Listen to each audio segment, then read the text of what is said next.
আল্লাহ এমন এক চিরঞ্জীব ও চিরন্তন সত্তা, যিনি সমগ্র বিশ্বজাহানের দায়িত্বভার বহন করছেন। তিনি ছাড়া আর কোনো ইলাহ নেই।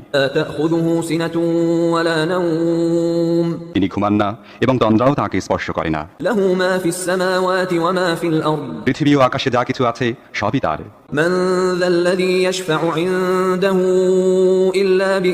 কে আছে তার অনুমতি ছাড়া তার কাছে সুপারিশ করবে? যা কিছু মানুষের সামনে আছে তা তিনি জানেন, এবং যা কিছু তাদের অগোচরে আছে সে সম্পর্কেও তিনি অবগত।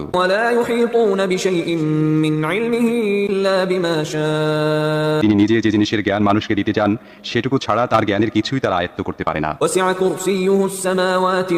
তার কর্তৃত্ব আকাশ ও পৃথিবী ব্যাপী।